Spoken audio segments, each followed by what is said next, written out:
I'm Dan Aykroyd. Since childhood, I have been fascinated with the invisible world. A world which can help us get through life if we know how to draw upon its power. A world serving positive projections, wherein you use your own personal, mental, and spiritual abilities to believe and subsequently make true the things that you want to happen for yourself. Also healing, miracles, the presences of spirits and beings once living, now gone into another life, but who continue to intrude into our waking consciousness by, for instance, haunting people or places. The implicit potential indestructibility of the soul must concern us. All of the foregoing are actual elements in our existence. Over half of the world believes in such phenomena. There are plenty of photographic and audio materials, both conventional and digital, and also some trace physical evidence which support the premise that ghosts, UFOs and their occupants, plus other non-worldly presences exist. They indicate a supra-form of reality as valid as our normal reality. But there is no jar of ectoplasm, and no one will show us the bodies from Roswell. We've had nothing to touch until now. This is an accurate glass rendering of a human skull, designed by my friend, renowned American portraitist and landscape painter John Alexander, whose most recent exhibitions include showings at the American Wing of the Smithsonian Institution in Washington, D.C., and at the Houston Museum of Fine Art in Houston, Texas. It has been constructed to our demanding specifications after more than 2 years in development by one of the leading glass manufacturers in Europe, Bruni Glass. According to Bruni, no one has ever attempted to make a bottle of such quality and complexity as I hold in my hand. The obvious question is, why did we do this? John and I have always been avid researchers on the subject of the legendary 13 crystal heads, which have been unearthed at numerous locations and at various times on our planet. The story goes that 13 crystal heads have been found in places varying from the Yucatan Peninsula in Central America to the American Southwest in New Mexico and also in Tibet. There are now 7 heads known to be in mankind's custody. Mitchell Hedges in Ontario, Canada, Smithsonian Institution's Exhibits 1 and 2, the British Museum piece, Max in Texas, the Cross in Mexico City, and one currently owned by a woman in the Southwest who claims that she had to finally put it in a closet after he or she began speaking to her. Scientists estimate that it took between 300 and 500 years to carve one of these heads from a single piece of quartz. However, in tests conducted on the Mitchell Hedges head by Hewlett-Packard Labs in the 1960s, they could find no discernible tool marks on the head to show how it was carved. Equally fascinating is that, according to both physicists and jewelers, these heads should not exist, but should have shattered in the course of making them. In the film Indiana Jones, The Kingdom of the Crystal Skull, the well-known Mitchell Hedges piece is referenced, as well as the concept that some of these heads may have an extraterrestrial origin. Indeed, the Navajo believe they were bestowed as a gift to their people by higher beings, not of this earth, as a means of cataloging sacred cultural knowledge from the past, assessing the present, and foretelling the future. Contrary to the common perception of the skull as a symbol representing death, the people from these cultures, the Aztec, Mayan, and North American First Nations, for whom these artifacts possess sacred and mystical properties, associate the crystal heads with a life-affirming symbology. In ancient tellings, the heads are living and sentient, sources of knowledge, insight, and power. The Mexican Day of the Dead is an example of how in Latin America the skeleton is celebrated as an icon representing life beyond our corporeal existence. On the feast day, the dead are held to return and commune with the living. It is in this spirit that we brought our project this far.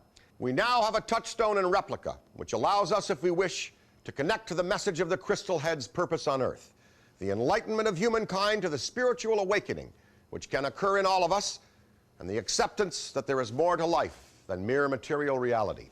Hopefully, this acceptance will lead to a less violent and more harmonious world as we respect the idea of higher power sources.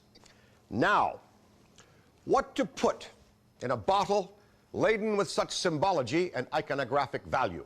Such a symbol, which speaks to our own common universality, should have joy associated with it, shouldn't it?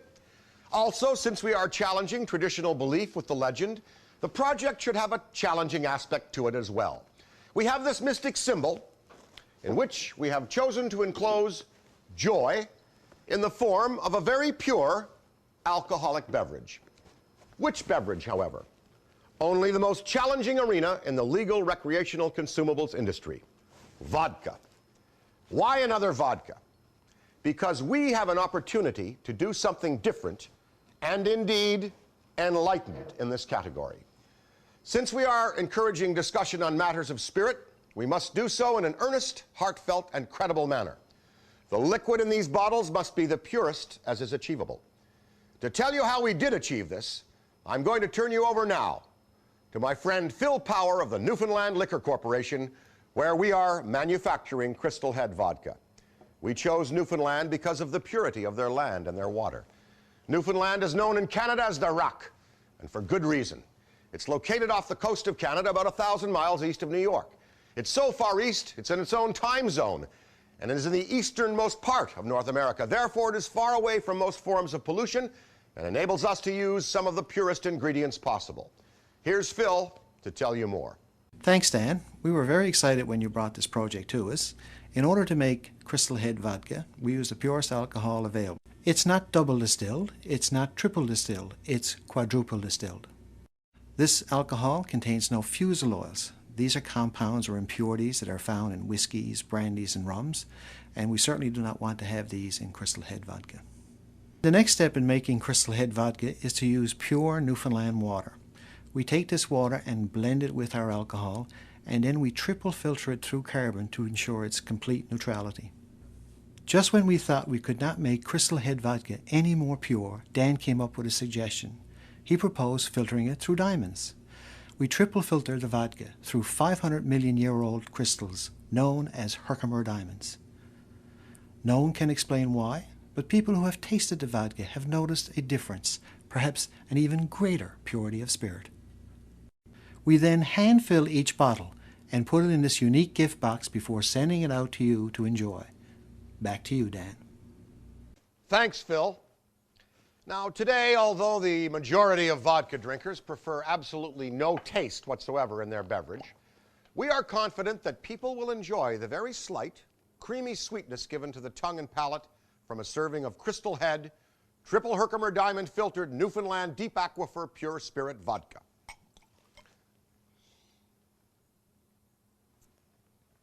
Perfect as a lone shot, chilled, or served in a signature drink of the mixologist's own creation, the Headstone, the Headbanger. Whether you wish to explore and discuss the mystical implications of your life on this amazing plane of existence or not, as you enjoy a fine premium beverage, the truth is that this is a luxury vodka in a cool bottle, and at my personal request, manufactured to bring you a truly non-enhanced, pure spirit. Thank you.